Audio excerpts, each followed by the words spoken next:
The steps before I leave home.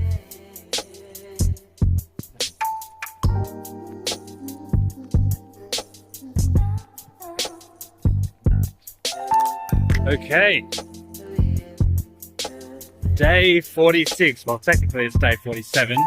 I'm recording, I've got like a 24-hour recording cycle, and yeah, so as you can see by my steps, I had 11,000 something steps, and it's only 12 o'clock, so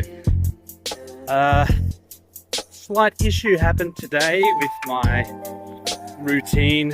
One of the bus that I catch to work stopped running.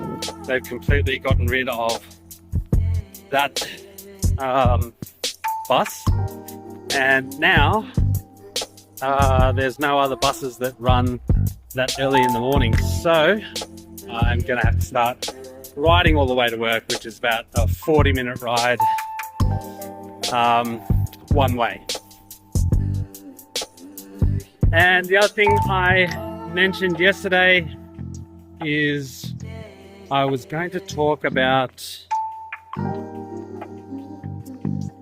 loose skin. So the other thing that I'm trying to do, because I'm not scripting any of this, I'm trying to have a little bit of info that I want to share that's useful, and because I think of it on the fly, I've got to try and remember to actually do the thing that I said I was going to do the previous day. So this is what that is all about. So with the whole loose skin situation, there's really not a whole lot that you can do afterwards. Once you pass a certain age, after 40, most of the skin elasticity is gone. But there are a few things that you can do whilst you're cutting, and for me, the main thing is 3-day fast. The other thing is collagen peptides. So I'm having that every day now, and having that with my bone broth drink. And the other thing is just apparently skipping. So just the bouncing activity, I think from what I heard, is something that can contribute to the elasticity being a little bit more, I don't know, coming back, I guess. But it supports the skin elasticity a little bit. So these are the things. Castor oil, that's it. So castor oil, I'm also putting castor oil on my belly. And so four things.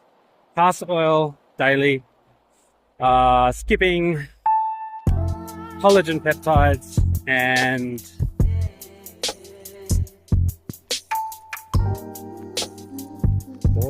four. 3-day fast. So I'm on the return stretch now, and I just wanted to mention another really critically important component of this cut is refeeds. So when you start to lose weight, the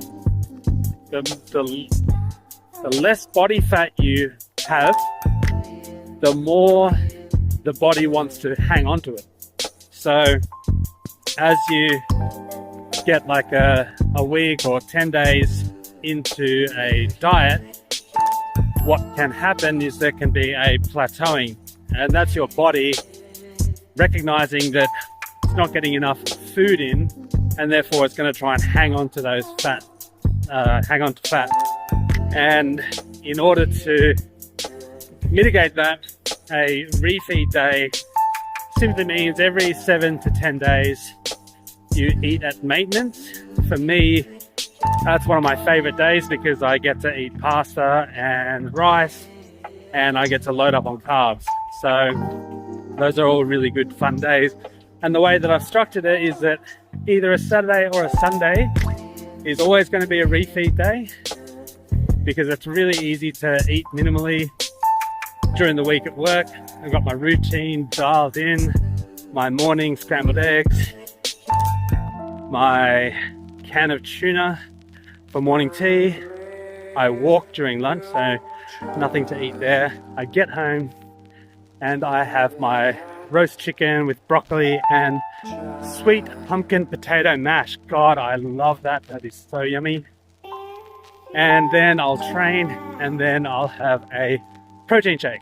So during the week, super easy to stick to that.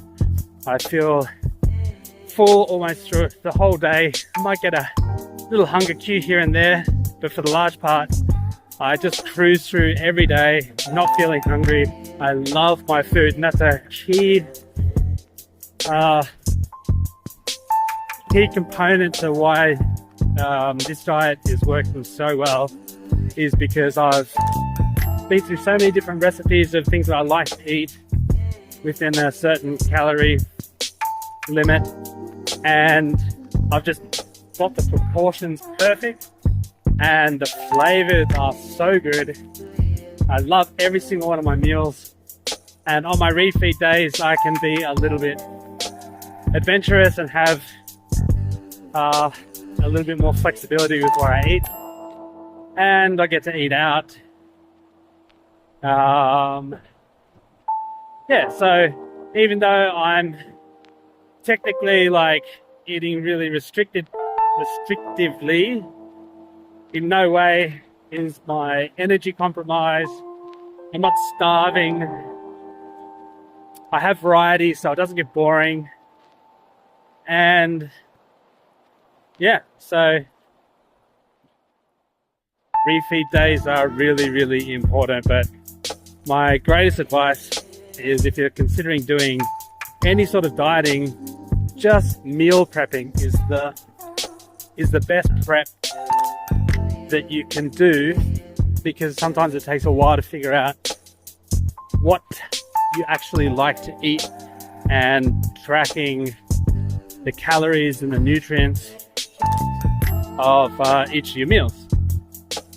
And there's generally about a 500 calorie buffer when you actually have a really low or large deficit as like a base point. You can have a bit of flexibility with like about 500 calories, which is basically a whole meal. And then there's still a smaller deficit on top of that. So daily my deficit is typically about 800 calories, and I eat pretty close to, on average, I'm eating about 1600 calories a day. 16 to 1800 a day. And that only averages out to about that much because it's averaging over the whole 30 days. That's factoring in the 3 days that I don't eat, and you know, the 3 refeed days I'll have during that cycle.